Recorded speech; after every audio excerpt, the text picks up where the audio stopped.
اعوذ باللہ من الشیطان الرجیم بسم اللہ الرحمن الرحیم. سامعین گرامی، ختم نبوت فورم کی جانب سے آپ کی خدمت میں محمد احمد حاضر ہوں. السلام علیکم ورحمۃ اللہ وبرکاتہ. سامعین گرامی، جیسا کہ آپ کو پتہ ہے کہ ہم اپنے YouTube channel end of prophethood پر عقیدہ ختم نبوت، رد مرزائیت، قادیانیت اور بھی دیگر فتنوں کے رد سے متعلق ویڈیوز اپلوڈ کرتے رہتے ہیں.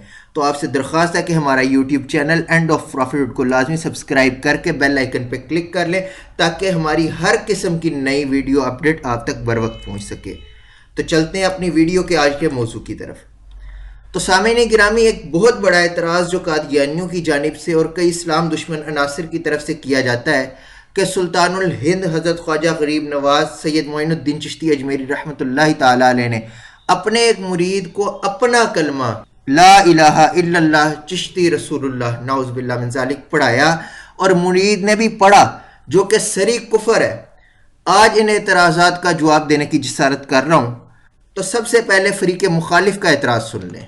یہ والا سارا پورشن اس میں، یہ پیج نمبر 19 چشتی رسول اللہ والا واقعہ جو میں نے اندھا دھند پیروی کا انجام اس ریسرچ پیپر میں بھی لکھا ہے، مسئلہ نمبر 71B کے اندر بھی میں نے ایڈریس کیا ہے. یہ کہتے ہیں جی ایک معین الدین چشتی صاحب کا ایک چاہنے والا تھا، ان کے پاس مرید ہونے کے لیے آیا، تو انہوں نے کہا میں پہلے ٹیسٹ کراں گا. تو پوچھا کہ بتا تو کلمہ کس طرح پڑھتا ہے؟ اس نے کہا میں کلمہ پڑھتا ہوں لا الہ الا اللہ محمد رسول اللہ. تو انہوں نے کہا کہ اس طرح کر کے ایک دفعہ تو کلمہ پڑھ لا الہ الا اللہ چشتی رسول اللہ. تو چشتی رسول اللہ انہوں نے کلمہ بھی یعنی ادھا فارسی تھے ادھا عربی بھی. جی سامعین گرامی، تو اعتراض آپ نے سن لیا ہے اور یہاں پر آپ نے ہائپر نہیں ہونا. انشاءاللہ علمی بد دیانتی کا جواب ہم دلائل اور دیانتداری سے دیں گے. اور یہاں کچھ ہمارے نئے ویورز ہوں گے جو پریشان ہو رہے ہوں گے کہ آج کچھ عجیب ہی نیا سننے کو مل رہا ہے، تو ان سے بھی درخواست ہے کہ پریشان ہونے کی ضرورت نہیں. ہم جوش میں ہوش کو برقرار رکھتے ہوئے انشاءاللہ تعالی اس اعتراض کا رد کریں گے. آپ تسلی سے سنیے گا. سب سے پہلے تو میں انجینئر مرزا محمد علی صاحب کے اس اصول کے معتبر کتب کی روایات قابل قبول ہوتی ہیں. اس اصول کے تحت فریق مخالف کے اعتراض کا رد کر دوں کہ یہ کتاب غیر معتبر ہے. وہ اس لیے کہ یہ کتاب نہ ہی سلطان الہند خواجہ غریب نواز حضرت معین الدین چشتی اجمیری رحمۃ اللہ علیہ کی تصنیف کردہ ہے، اور نہ ہی ان کے دور کے کسی جید و معتبر صاحب کی تصنیف ہے، بلکہ اس کا تو پہلا ایڈیشن حضرت معین الدین چشتی اجمیری رحمۃ اللہ علیہ کی وفات کے کئی سال بعد 2016 اگست 2016 میں آیا. ویڈیو میں آپ دیکھ سکتے ہیں. کیونکہ یہ کتاب ہی غیر معتبر ہے، اس لیے اس میں بیان کیے گئے کسی بھی واقعے پر اعتراض کرنا علمی پسماندگی کے علاوہ کچھ نہیں ہے. نمبر 2، بالفرض محال یہ مان بھی لیا جائے کہ یہ کتاب معتبر ہے، تو بیان کیا گیا واقعہ لا الہ الا اللہ چشتی رسول اللہ جس طرح بیان کیا گیا ہے، اگر اس کے سیاق و سباق کو دیکھا جائے تو اس پر کوئی حکم شرعی نہیں لگتا. اس کی وجہ کیا ہے؟ پورا واقعہ جو انجینئر مرزا محمد علی جیلمی نے بیان کیا اور کتاب کا سکین لگایا آپ کو ویڈیو میں نظر آ رہا ہے. تو دیکھیں انجینئر مرزا محمد علی جیلمی صاحب نے جو سکین دکھایا ہے، اس سکین میں ایک عبارت بڑی عیاں ہے کہ جس کو دکھانے میں انجینئر مرزا صاحب نے کچھ بددیانتی کا سہارا لیا، اور وہ عبارت کچھ یوں ہے کہ لکھا ہوا ہے کہ شیخ صاحب اس وقت اپنی خاص حالت میں تھے. الفاظ پر غور کیجئے گا کہ شیخ صاحب اس وقت اپنی خاص حالت میں تھے. آپ نے فرمایا کہ جو کچھ میں تجھے کہوں وہ کہو اور بجا لاؤ، مرید کروں گا. تو پھر اس کے بعد انہوں نے اپنے مرید سے لا الہ الا اللہ چشتی رسول اللہ پڑھوایا. تو سامعین گرامی، بس یہاں لمبی چوڑی کوئی بحث نہیں رہ گئی. اب دیکھنا یہ ہے کہ یہ خاص حالت میں شریعت کیا حکم لگاتی ہے. تو معزز ناظرین اکرام، شریعت کی حدود و قیود عاقل پر لگتی ہیں. کسی ایسے بندے پر شریعت کی حد نہیں لگتی جس پر کوئی خاص کیفیت طاری ہو یا کوئی خاص حالت میں ہو، یا کسی پر جنون یا غشی کی کیفیت ہو. تو پتہ چلا کہ شریعت کے احکام عاقل پر لگتے ہیں، مافوق العقل پر شریعت کے حکم نہیں لگتے.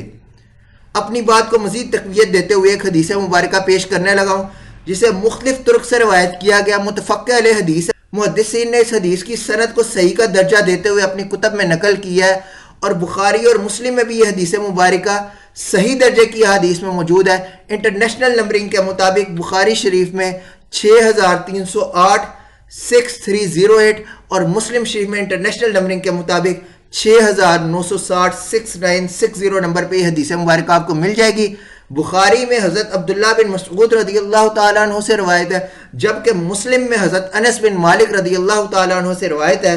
مسلم شریف میں کتاب التوبہ، توبہ کا بیان اور باب فی الحد علی التوبہ وفرح بہا، توبہ کی ترغیب دینے اور توبہ کرنے پر خوش ہونے کے بیان میں امام مسلم اسے لائے ہیں۔ حدیث پاک کا مفہوم ہے، نمبرنگ آپ کو بتا دیا ہے، چیک آپ کر سکتے ہیں کہ حضرت انس بن مالک رضی اللہ تعالیٰ عنہ بیان فرماتے ہیں کہ آقا علیہ الصلوۃ والسلام نے فرمایا کہ ایک شخص صحرا میں سے گزر رہا تھا اور اپنی سواری پر سفر کر رہا تھا۔ اس کا سامان تجارت اور مال اور کھانے پینے کا سارا سامان اس کی سواری پر تھا۔ صحرا میں سے گزر رہا تھا کہ اس نے ایک درخت کو دیکھا، درخت کے قریب اس نے اپنی سواری کو باندھا اور وہاں پہ آرام کے لیے بیٹھ گیا اور سو گیا۔ جب وہ سو کے بندہ اٹھتا ہے تو وہاں پہ اس کی سواری، جو اس کا اونٹ یا جو بھی سواری تھی، وہ اس وقت وہاں پہ موجود نہیں تھی۔ آقا علیہ السلام نے فرمایا وہ بڑا پریشان ہوتا ہے کیونکہ سارا سامان تجارت بھی اس کے پاس ہے، کھانے پینے کا سارا سامان بھی اس پہ ہی ہے، وہ سواری گم گئی ہے، بندہ نہ آگے جا سکتا ہے نہ پیچھے آ سکتا ہے۔ پریشانی کے عالم میں دوبارہ پھر اسے آنکھ لگ جاتی ہے، نیند آ جاتی ہے۔ دوبارہ جب پھر وہ اٹھتا ہے تو وہ قریب اپنے اس سواری کو پاتا ہے جس پہ وہ سارا سامان تجارت بھی اور کھانے پینے کا نظام اور سامان تھا۔ وہ اونٹنی کو اپنے قریب پاتا ہے اور پھر اتنا خوش ہوتا ہے کہ خوشی کی شدت میں اللہ تعالیٰ کا شکریہ جب ادا کرتا ہے تو خوشی کی شدت میں یہ بول پڑتا ہے کہ اے اللہ تو میرا بندہ اور میں تیرا رب، خوشی کی وجہ سے یہ غلطی ہوگی۔ آقا علیہ الصلوۃ والسلام فرماتے ہیں، حدیث پاک کا مفہوم ہے کہ جب بندہ توبہ کرتا ہے اللہ اس سے بھی زیادہ خوش ہوتا ہے۔ اب یہاں جو حدیث مبارکہ کے الفاظ غور طلب ہیں کہ ثم قال من شدت الفرح اللہم انت عبدی وانا ربک اختا من شدت الفرح۔ آقا علیہ السلام نے فرمایا کہ شدت فرح اتنی تھی کہ وہ بھول گیا اور اس نے اللہ کو اپنا بندہ اور خود رب کا رب بن گیا۔ اب یہاں پر شدت خوشی کا یہ عالم تھا کہ اس شخص نے تو بظاہر کلمہ کفر کہہ دیا، اور ہونا تو یہ چاہیے تھا کہ آقا علیہ الصلوۃ والسلام یا فرماتے کہ وہ بندہ کافر ہو گیا ہے، لیکن کیونکہ یہ شدت فرح، خوشی کی شدت تھی، اس پر خوشی کے مارے ایسی کیفیت طاری ہو گئی کہ وہ بول بیٹھا۔ حدیث کے الفاظ ہے کہ ثم قال من شدت الفرح اللہم انت عبدی وانا ربک اختا من شدت الفرح۔ اب یہاں سے استدلال کیا جاتا ہے کہ جب کسی پر کوئی خاص کیفیت طاری ہو، کوئی خاص حالت میں ہو، تو چاہے بندہ ہنس کر کوئی خاص کیفیت ہو یا جنون یا غشی سے کوئی خاص کیفیت ہو، تو اس وقت ایسے شخص پر شریعت کا کوئی حکم نہیں لگتا۔ شریعت کا حکم عاقل یعنی کہ صاحب عقل پر لگتا ہے۔